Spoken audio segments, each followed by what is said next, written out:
అమ్మ రేపు పుష్య అమావాస్య కదా! అయితే ఈ అమావాస్యకు ఉన్న విశిష్టత ఏంటంటారు? పుష్య అమావాస్యకి చాలా విశిష్టత ఉంది.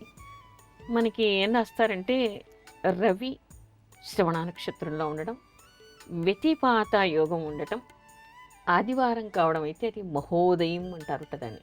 హుహు.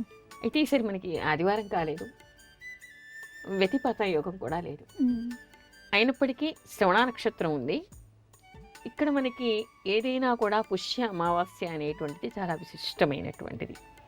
పుష్య అమావాస్య రోజు సముద్ర స్నానం చేస్తే చాలా మంచిదిట. హుహు. సకల దోషాలు పోతాయిట. అందులోనూ నది సముద్రం, ఒక జీవనది సముద్రం సంగమ స్థలిలో స్నానం చేయాలిట. అలా స్నానం చేస్తే ఇటు నదిలోనూ అటు సముద్రంలోనూ స్నానం చేసినటువంటి ఫలితము సకల పాపహరము అనేటువంటి విషయం కనబడుతుంది. హుహు.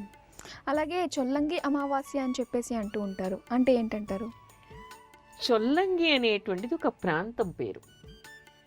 మీరు కాకినాడ వినే ఉంటారు, ఆ ప్రాంతం వాళ్ళే కదా. కాకినాడ. అక్కడ మరి చొల్లంగి పేరు వినలేదా మీరు?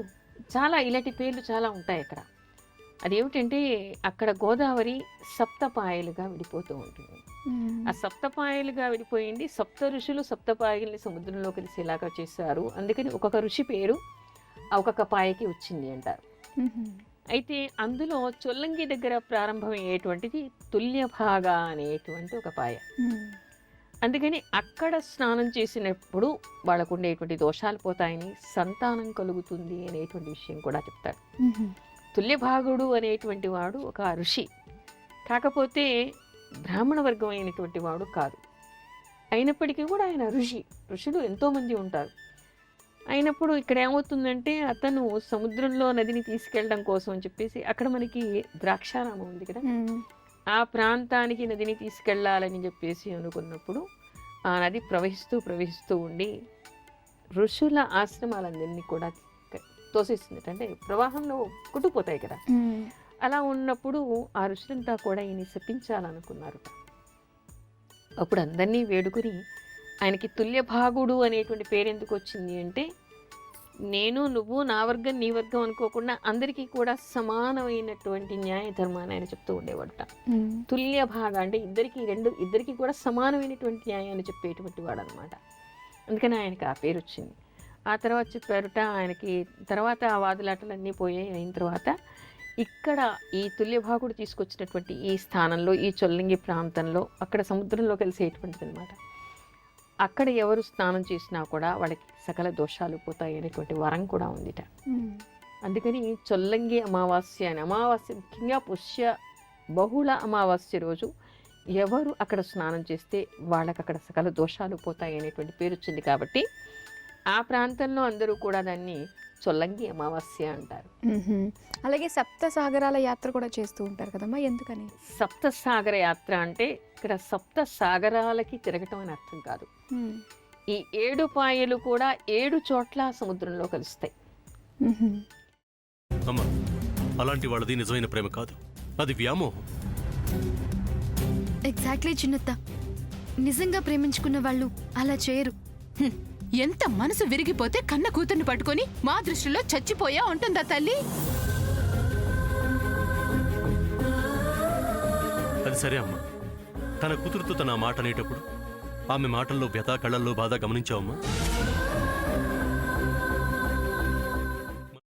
పెద్దబాబుకు బర్త్డే విషెస్ చెప్పు కూడా వెళ్ళాం కదా. ఊరికే ఎలా కాలిపోతుంది? మంట పెడితేనో పడితేనో తగలబడుతుంది.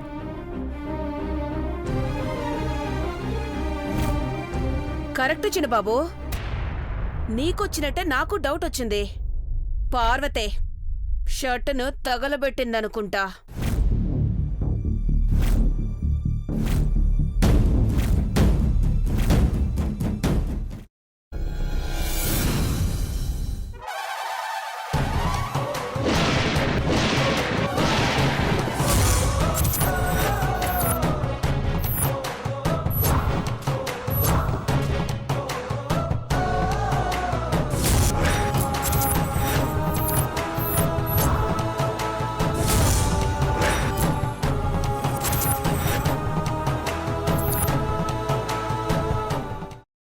కున్న తర్వాత పొట్టు తీసేసి చాప్ చేసి పక్కన పెట్టుకోవాలి.